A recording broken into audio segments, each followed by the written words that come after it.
तो guys welcome back to my YouTube channel EN learners. I hope आप सब अच्छे होंगे। तो चलिए गाइज़, आज से आपकी नई सीरीज़ स्टार्ट हो रही है जिसका नाम है आपका PYQ मास्टर क्लास। ठीक है, इसका नाम मास्टर क्लास ऐसे ही नहीं रखा। पहले हम इसकी क्लास की खासियत जानेंगे, उसके बाद क्लास स्टार्ट करेंगे और जब आपकी क्लास कंप्लीट हो जाएगी तो आपको कमेंट करके बताने कि इस क्लास का नाम मास्टर क्लास रखा गया सही है या फिर गलत, क्योंकि यहाँ से जो है हमारा मेन टारगेट है आपका एग्ज़ाम क्लियर कराना। सिर्फ हमने इसी वजह से ये सीरीज़ आपकी दोबारा से स्टार्ट की है, क्योंकि पहले भी काफ़ी बच्चों ने बहुत अच्छा रिस्पॉन्स किया था। और ये जो क्लास रहेगी इसमें आपके कंप्लीट PYQ लेकर आए हैं, जिसमें कि आपका PRT TGT या फिर आपका PGT या फिर नॉन टीचिंग, अगर बात करें DSSB की, अगर हिंदी के 20 क्वेश्चन आते हैं तो आपको इन्हीं क्लास से मिल जाएंगे। क्योंकि DSSB का पैटर्न है कि ये आपका TGT का आपका PRT में क्वेश्चन पूछ लिए जाते हैं, PRT के क्वेश्चन आपके TGT में PGT में इस प्रकार से पूछता ही है। क्या होता है, सिर्फ आपके पैटर्न वही रहेगा, आपका सिलेबस वही है, आपका कॉन्सेप्ट वही है, सिर्फ आपके क्वेश्चन घुमा दिए जाते हैं। तो हम कॉन्सेप्ट भी आपका करेंगे जिससे कि क्वेश्चन आपका कैसे भी पूछा जाए आप आराम से करोगे। तो हमारा इसमें जो टारगेट है वो है आपका 20 में से 20। ठीक है, 20 में से 20 जो है आपको हिंदी में दिलाने। तो बस आपको क्या करना है, ये सीरीज़ फॉलो करनी है। और अगर आप इस सीरीज़ को प्यार देते हो तो इसके बाद हम आपकी नेक्स्ट सीरीज़ लेके आएंगे जो कि आपके GK और GS से होंगी, और वो भी आपके PYQ प्लस कॉन्सेप्ट के ऊपर ही डिपेंड होगी। तो इसमें हम आपके जितने भी PYQ उन्हें लेकर आए, साथ ही साथ उसका कॉन्सेप्ट हर एक चीज़ जो है आपके लिए लेकर आए। इस क्लास के लिए जो आपके लिए मैटर तैयार किया गया वो आपको मैटर कहीं नहीं मिलने वाला। ज़्यादा बात नहीं करते, क्योंकि जब आप क्लास देख लोगे ना आपको खुद ही पता लग जाएगा कि इस क्लास में आपके लिए क्या चीज़ है और ये क्लास आपकी सिलेक्शन की क्लास क्यों रहने वाली है। तो चलिए स्टार्ट करते। कोई नया जुड़ा हो तो प्लीज़ चैनल को सब्सक्राइब कर लेना और आपको कमेंट करके बताना है कि इस क्लास का टाइम हमें क्या रखना है। ठीक है, वैसे मैंने इस क्लास का टाइम जो है आपका शाम के जो है आपके रात के 8 बजे हमने इस क्लास का टाइम रखा है। बाकी आप मुझे कमेंट करके बता सकते हो कि आपको ये टाइम सही लगता है या नहीं, वरना हम आपके इस टाइम में भी चेंज कर सकते हैं। ठीक है, 8 बजे जो आपकी क्लास होती है। ठीक है, चलिए बात करेंगे। आपका सबसे पहला क्वेश्चन आपका यहाँ पर ये क्वेश्चन आपका पूछा जा चुका है। सारे ही क्वेश्चन आपके PYQ लेकर आए हैं। ठीक है, जो भी आपके एग्जाम हुए थे उन सबके PYQ प्लस जो भी आपके ऑफिशियल आंसर की DSSB ने प्रोवाइड की थी वहाँ से आपके ऑफिशियल आंसर की से आंसर लेकर आए। तो हर एक चीज़ जो है आपकी बिल्कुल ऑफिशियली साइट से लेकर आई गई है। तो इसमें आपको किसी भी प्रकार का कोई डाउट, कोई भी कन्फ्यूजन आपको नहीं होना, पहले ही मैं आपको क्लियर कर देती हूँ। चलिए बात करेंगे आपका यहाँ पर क्वेश्चन नंबर 1। चलिए, इसमें है आपका निम्नलिखित में से 4 विकल्प आपको दिए गए, उनमें से बताना है, चयन करना है कि आपका यहाँ पर वाक्यांश के लिए एक शब्द का सही विकल्प कौन सा है। ठीक है, आपको यहाँ पर दिया। इसी टाइप के क्वेश्चन आते हैं, कोई अलग कॉन्सेप्ट नहीं पूछता आपसे एग्जाम में। जिसे वाणी व्यक्त ना कर सके उसे क्या कहा जाता है? अवर्णीय, आपका अगोचर, आपका अविवेकी या फिर आपका अनिर्वचनीय। तो आपको बताना है जिसे वाणी भी व्यक्त ना कर सके। तो बताइए फटाफट जल्दी से। और ये क्वेश्चन ना केवल DSSB में पूछा जा चुका है, आपका यूपी पुलिस में भी ये क्वेश्चन सेम टू सेम आपको उठाकर लाया गया था। तो हिंदी बहुत ही लिमिटेड है, बस आपको उसे पढ़ने का तरीका आना चाहिए, कैसे पढ़नी है वो आपका यहाँ पर 20 में से 20 हो जाएगा। आपको समझ में आ जाएगी हिंदी इस तरीके से ही पढ़ी जाती है। तो यहाँ पर जो आपका बिल्कुल 4th ऑप्शन सही हो जाएगा। चलिए बात करेंगे आपका, अगर जिसे वाणी में व्यक्त ना कर सके, बच्चे क्या लगा के आते हैं? अवर्णीय। अवर्णीय क्या होता है? जिसका वर्णन ना हो सके। क्या? जिसका वर्णन न किया जा सके। यहाँ पर पूछा है जिसकी वाणी ही व्यक्त ना हो सके तो उसे क्या कहा जाता है? आपका निर्वाचनीय कहा जाता है। जिसे कि आपका व्यक्त ही नहीं होते, जिसे वाणी में व्यक्त ना कर सके। कहते नहीं कि मेरे पास तो शब्द ही नहीं है इस चीज़ को बताने के लिए। तो क्या आ जाएगा आपका 4th ऑप्शन बिल्कुल सही हो जाएगा। अगर बात करें जिसका वर्णन न किया जा सके उसे आपका अवर्णीय कहते हैं। यह 2 शब्दों के बीच सूक्ष्म अंतर है। देखो बच्चे बहुत ज़्यादा कंफ्यूज होते हैं। आपका अनिर्वाचनीय और अवर्णीय। वर्णीय वर्णन न हो सके, वाणी को व्यक्त ना कर सके, अनिर्वाचनीय। दोनों को याद रखना है, क्योंकि इस बार क्वेश्चन पूछ लेगा कि जिसका वर्णन ना किया जा सके, तो आपको याद रखना है। चलिए बाकी ऑप्शन पर भी काम करेंगे, कंप्लीट ऑप्शन पर काम करने वाले हैं। आपका अगोचर किसे कहा जाता है? जो इंद्रियों से परे हो। आप क्वेश्चन ये पूछ ले जाएगा अगोचर किसे कहते हैं, तो क्या हो जाएगा? जो इंद्रियों से परे हो। आपका अविवेकी, जिसमें विवेक ना हो। ठीक है, जल्दी अपना होश खो बैठता है, उसे क्या कहा जाता है? अविवेकी।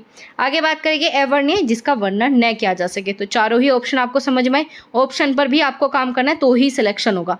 चलिए आगे बात करेंगे आपका यहाँ पर क्वेश्चन नंबर 2। इसमें बताना है आपको संधि के बारे में बताना है। इसमें कौन सा आपका 1 + 1 को मिलकर बनता है। बहुत ही ईजी। ठीक है, बहुत ही इजी क्वेश्चन आपका पूछा गया था। तो क्या आ जाएगा आपका 1 का 1। ठीक है, तो 3rd ऑप्शन बिल्कुल सही है। और बाकी क्यों गलत है? क्योंकि ना तो ये शुद्ध लिखा कभी आंसर हमेशा वो होगा हिंदी में। देखो एक ट्रिक आज आप अपने नोट्स में लिख लो, हिंदी में आंसर वो ही होगा जो आप बचपन से पढ़ते आए हो, बचपन से देखा है और बचपन से लिखा है। अब मान लीजिए आपने एकाक ये कहीं पर लिखा हुआ देखा, कभी नहीं लिखा होगा। आगे बात करें, आपका एकाकी लिखा है, ठीक है, आपने एकांकी लिखा है, लेकिन उसमें क्या होती है, ऐसे बिंदी होती है, क्या होती है, इस प्रकार से आपका लिखा जाता है, तो ये भी नहीं होगा, ठीक है। एकाक ये भी कोई शब्द आपने आज तक जिंदगी में नहीं लिखा होगा, तो ये ऑप्शन हो ही नहीं सकते। जो चीज़ कभी देखी नहीं, लिखी नहीं, पढ़ी नहीं, वो आंसर कैसे हो सकता है, ठीक है। तो क्या आ जाएगा, थर्ड ऑप्शन बिल्कुल सही। आगे बात करेंगे आपका, अगर बात करें संधि, तो संधि आपकी टोटल होती है 3 प्रकार की, ठीक है। ये क्वेश्चन में पूछा जा सकता है संधि कितनी होती है, टोटल 3 प्रकार की, स्वर संधि, व्यंजन संधि, विसर्ग संधि। अगर बात करें स्वर संधि क्या होती है, जिसमें 2 आपके स्वरों का मेल होता है, ठीक है, जैसे कि आपका यहाँ पर ए प्लस ए का, ठीक है, जैसे कि आपका एकाक बिल्कुल सही था, 1 प्लस 1 में ये एक क्या था आपका यहाँ पर कै में क्या जुड़ा हुआ था, आपका ए जुड़ा हुआ था, ठीक है। ऐसी इस वाले ए में तो आपकी मात्रा ही होगी, तो इसमें क्या हो गया, आपका ए प्लस ए का जो मेल हुआ, इस वजह से क्या होगा आपका यहाँ पर स्वर संधि हो गए, ठीक है। इसके बाद व्यंजन, व्यंजन में 2 व्यंजनों का, ठीक है, इसमें क्या व्यंजन के बाद स्वर अथवा व्यंजन आए उनके मिलने से विकार होता है, उसे व्यंजन कहते हैं। क्या होगा इसमें, अगर आपका एक भी व्यंजन है, ठीक है, मान लीजिए आपका जैसे कि यहाँ पर वाक हो गया, क्या क्या है आपका व्यंजन है, प्लस आपका ई स्वर हो गया, तो इन दोनों को भी जोड़कर क्या बनता है, व्यंजन बनता है, ठीक है। आगे बात करें आपका विसर्ग संधि, सिंपल सी बात है, कहीं पर ये 2 बिंदी दिख जाए उसे ही आपका विसर्ग संधि कहा जाता है। इसके अलावा विसर्ग संधि में ज़्यादा नहीं कुछ पढ़ना होता, ठीक है। आगे बात करेंगे, आपका यहाँ पर पूछा है किसे आपको फिल करना है, खालिस्तान जीवन बिताना अच्छा रहता है। अब बताइए, अच्छा जीवन बिताना अच्छा रहता है, नहीं। ये इस टाइप के आंसर कैसे दोगे, इन सबको फिल करके देख लो एक बार। अच्छा जीवन बिताना अच्छा रहता है भाई, नहीं। समान जीवन बिताना अच्छा रहता नहीं, सादा जीवन बिताना अच्छा रहता है भाई, ये तो लाइन हमने सुनी है, सादा जीवन उच्च विचार, तो क्या आ जाएगा, थर्ड ऑप्शन बिल्कुल ये सही है। समस्या जीवन बिताना, ये बिल्कुल आउट ऑफ सेंस हो गया, तो क्या आ गया, थर्ड ऑप्शन बिल्कुल सही है, कोई कंफ्यूजन नहीं होगा आपको। आगे बात करें आपका यहाँ पर, अगर समान की बात करें तो समान क्या होता है, एक जैसा, ठीक है। एक होता है आपका सामान, एक होता है आपका सम्मान, ठीक है, समान और सम्मान। एक में क्या होता है, आपकी वस्तु की बात करता है, ठीक है, और दूसरा समान की बात, मतलब एक जैसा। आगे बात करेंगे, समस्या का अर्थ क्या है, कठिनाई या असुविधा, ठीक है। समस्या मतलब आपको प्रॉब्लम होती है, कठिनाई होती है, असुविधा। अच्छा क्या है, अच्छाई वाले भाव को उत्पन्न करता है, वो ही इंसान अच्छा, ठीक है। आप अच्छा किसे कहोगे, जिसके अंदर अच्छाई का भाव होगा। आगे बात करें तो चलिए फोर्थ पर चलते हैं। इसमें क्या पूछा है आपका यहाँ पर, लोक व्यक्ति बतानी है। इसमें क्या है, खेती पाती बिनती और घोड़े की तंग, अपने हाथ संभालिए चाहे लाख लोग होए संग, ठीक है। तो इसमें बताना है, इसका मतलब क्या है, अपना काम स्वयं करो, किसी भी दूसरे पर अपने काम के लिए भरोसा मत करो, चाहे लाखों लोग शत्रु के साथ हो, फिर भी आपको हिम्मत नहीं आनी चाहिए, ठीक है। इन्होंने क्या, अपने हाथ संभालिए चाहे लाख लोग होए संग, ठीक है। आगे है, अन्य लोगों की सहायता बुराई करके अपना काम स्वयं संपन्न करो। बताइए फटाफट क्या आंसर हो जाएगा, तो आंसर नंबर 1 इसका होगा। अब देखिए 1 कैसे, क्योंकि आपने कभी नहीं पढ़ा होगा, ठीक है, ये आपके लिए बिल्कुल न्यू हो सकता है, ठीक है, ये न्यू हो सकता है। अब बात करें इसमें क्या मिल गया, लाखों, ठीक है, और इसमें भी क्या मिल गया, लाख मिल गया, तो ये कभी भी मैच हो ही नहीं सकता। याद रखना, मुहावरों या कुछ भी हो, अगर आपके ऑप्शन में और आपके क्वेश्चन में दोनों में उन्हीं शब्दों का प्रयोग कर रहे हैं, तो वो आंसर होगा ही नहीं कभी, तो लाख मिल गया, होना नहीं है, ठीक है।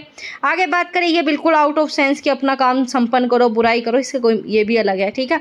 किसी पर भरोसा मत रखो, ऐसे यहाँ पर कहा ही नहीं है, ठीक है। अपना काम स्वयं करो, चाहे लोग कितने भी हो, लेकिन अपना हाथ संभाले, खुद अपना काम करना चाहिए, तो ए ऑप्शन बिल्कुल सही हो जाएगा इसमें। इसका मतलब क्या होता है, अपना स्वयं, आपका अपना काम स्वयं करो। आगे बात करेंगे, चलिए इसमें आपका निम्नलिखित में से 4 विकल्प दिए, उसमें से चयन करना है कि शुद्ध कौन सा है, शुद्ध बताना है कौन सा है, वधु, आधीन, अतिथि और मधु।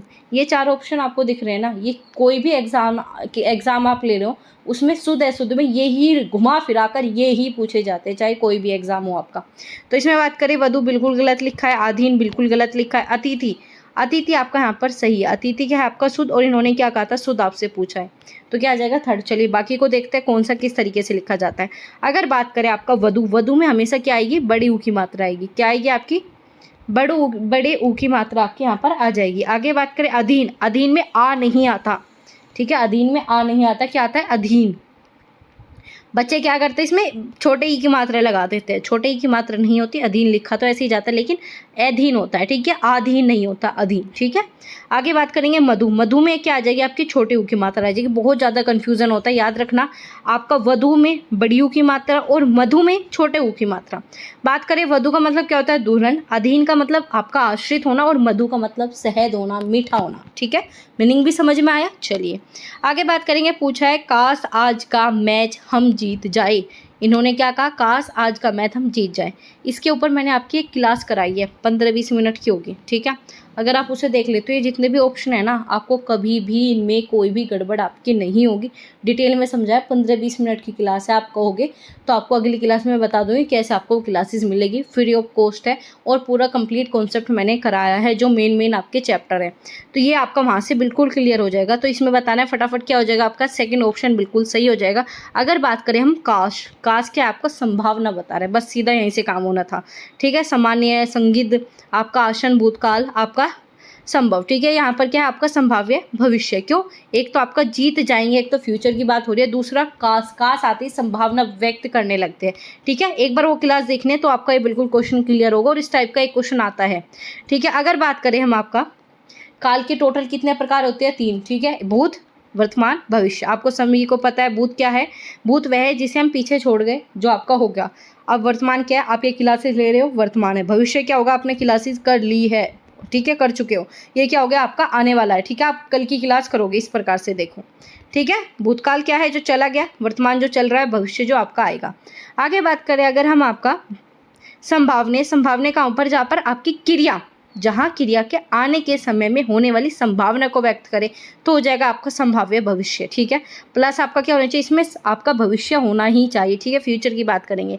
आगे बात करें आसन भूतकाल में क्या होता है, जो क्रिया के अभी अभी निकट भूतकाल के संपन्न होने का संकेत करें। जो आसन भूतकाल कहाँ पर, जहाँ पर आपका काम अभी अभी हुआ हो, जैसे कि मैंने खाना खा लिया है, ठीक है, तो ये काम आपका अभी अभी हुआ है, ठीक है। आपका संगिद्ध, इसमें क्या होता है, इसमें अनिश्चितता दिखाई देती है, ठीक है। इसमें आपको क्लियर नहीं है, इसमें आपको डाउट रहता है, वह घर चला गया होगा, आप 100% श्योर नहीं हो कि वो चला गया नहीं चला गया।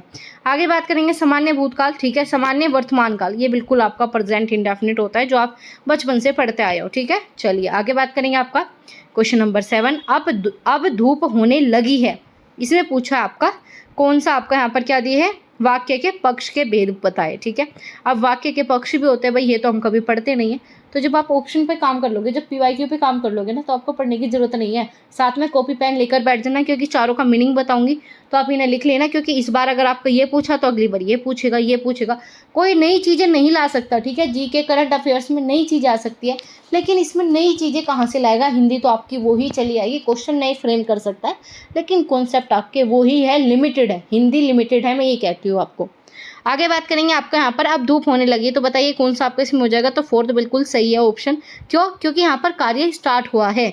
क्या हुआ, अब धूप होने लगी है, मतलब आरंभ, गोतक, ठीक है, आरंभ होने का संकेत कर रहे हैं। तो चलिए बाकी देखते हैं।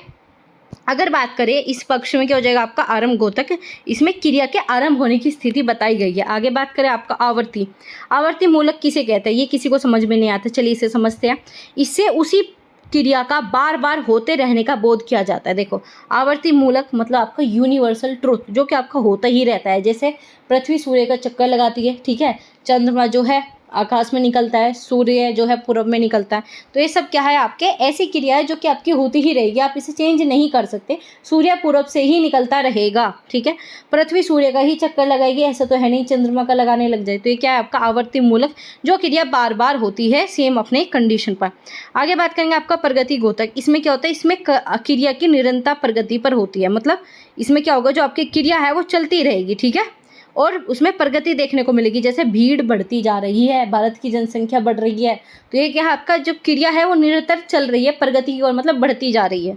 समझ में आया। आगे बात करेंगे अभ्यास घोतक। अभ्यास घोतक क्या है, यह क्रिया का आपका संभाव वंश, ठीक है। एक सेकेंड, अब आपको दिखाई देगा। इसमें क्या हो जाता है, यह पक्ष क्रिया के संभाव वंश होने का सूचक है। जैसे कि वह दिन भर मेहनत करता है तब वह सफल होगा। अभ्यास घोतक मतलब किसी चीज़ को डिनोट करता है कि यह काम इस वजह से हो रहा है, कि आपने मेहनत की थी। अब मान लीजिए आप एक क्लासेस कर रहे हो तो आपके हिंदी में 20 में से 20 आ जाएंगे, तो रीज़न क्या था, आपने क्लास की थी। तो ये क्या आपका अभ्यास घोतक है। आया तीनों समझ में, फटाफट कॉपी में नोट डाउन कर लेना। और सबसे बड़ी बात, जो भी क्लासेस आपकी कराई जाएगी उसकी आपको PDF PPT जो है free of cost Telegram channel पर मिल जाएगी। क्लास के कुछ ही समय बाद ये PPT आपको ऐसी की ऐसी मिल जाएगी, ठीक है। ये आपके लिए बहुत बड़ी बात होने वाली है, क्योंकि एक तो आपके पास सारे PYQ इकट्ठा हो जाएंगे, और जब आप ये क्लास करने के बाद एक बार दोबारा से इस PPT को देख लोगे तो कोई भी क्वेश्चन आप ऐसा हो ही नहीं सकता कि कन्फ्यूज़न में रहो, ठीक है। चलिए, यहाँ पर हम बात कर रहे थे क्वेश्चन नंबर 8, बिना रोए तो माँ भी दूध नहीं पिलाती। इसका मीनिंग पूछा है, ठीक है। बिना रोए तो माँ भी दूध नहीं पिलाती, ठीक है। जो वस्तु काम में आ जाए वह अच्छी है, ऐसा तो भाई नहीं है, ठीक है। आवश्यक और अभिष्ट वस्तु अचानक या अनायास मिल जाती है, तब ऐसा कहते हैं भाई, ऐसा भी नहीं लग रहा, ठीक है। बिना यत्न के कुछ नहीं मिलता, समय खराब समय मुश्किल से कटता है। तो बताइए कौन सा आ जाएगा आपका फोर्थ ऑप्शन। बिना डाउट के आपको पता होगा, क्यों, क्योंकि क्या है, बिना रोए तो माँ भी दूध नहीं पिलाती। मतलब सब क्या है आपका, बिना यत्न करे, बिना मेहनत करे, बिना किसी मतलब के तो दुनिया में कुछ नहीं चलता, चाहे वो माँ ही हो।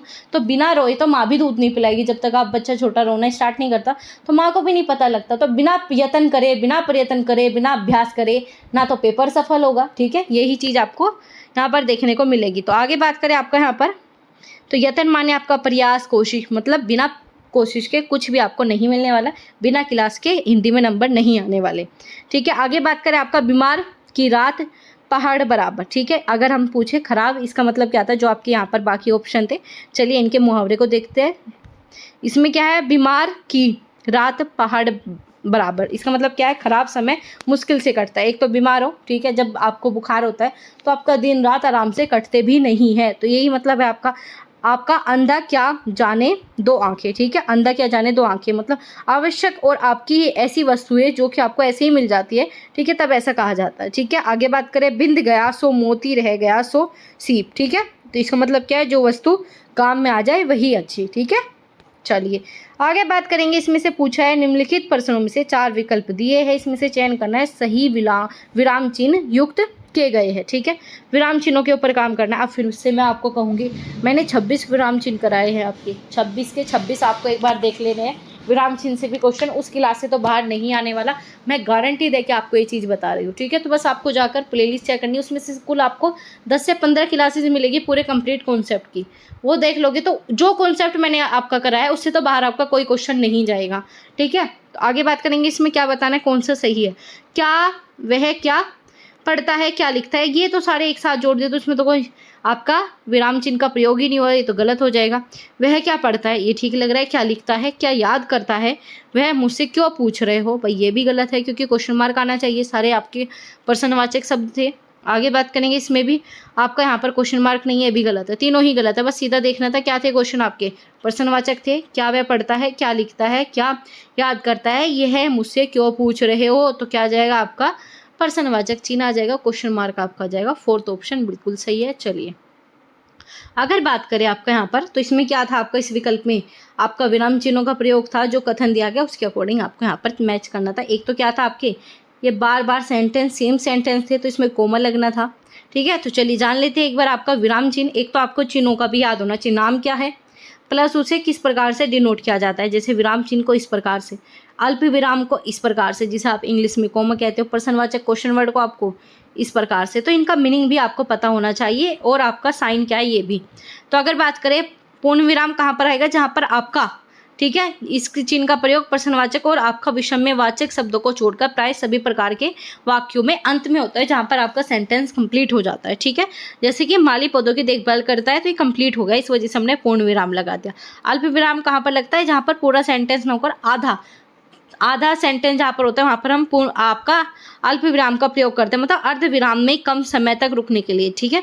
जैसे कि वह क्या पढ़ता है, हम थोड़े से रुके, फिर दोबारा से बोलना स्टार्ट किया, क्या लिखता है, तो ये क्या आ गया आपका अल्प विराम, यहाँ पर हम थोड़ा सा विराम लगाते हैं। आगे बात करेंगे आपका प्रश्नवाचक, जहाँ पर आपका प्रश्नवाचक वाक्यों के अंत में लगेगा, जहाँ पर अनिश्चित संदेह प्रकट करने के लिए, मतलब हम जहाँ पर क्वेश्चन पूछते हैं वहाँ पर आपका प्रश्नवाचक चिन्ह का प्रयोग किया जाता है। चलिए आगे बात करेंगे, आपका यहाँ पर पूछा है, निम्नलिखित में से 4 विकल्प दिए, इसमें से बताना है कि वाक्य के वाक्य की वर्ती के भेद का सही विकल्प बताइए। देखो वाक्य की वर्ती के पहले भी एक क्वेश्चन आ चुका है इस टाइप के, एक ही शिफ्ट के पेपर है ये आपका, ठीक है। टीजीटी का ही मैंने पेपर लिया है जो कि आपका हो चुका है, तो इसमें आप देख पा रहे होगे सेम आपका वही कॉन्सेप्ट देखने को मिलेगा। और इसके बाद जो भी मैं पेपर कराऊंगी लगभग सारे पैटर्न सेम है आपके, चाहे आपका 20 का ले लो, 21 का ले लो, 22 का, 23 का, सारे पेपर देख लेना सेम मिलेंगे। तो यहाँ पर बात करेंगे आप इधर आइए, तो इसमें कौन सा आपका अज्ञार्थ है, आपका संकेतवाचक है, सामर्थ्य सूचक, आपका बाध्यता सूचक। तो क्या कर रहे हैं यहाँ पर आपका फर्स्ट ऑप्शन बिल्कुल सही हो जाएगा। क्यों?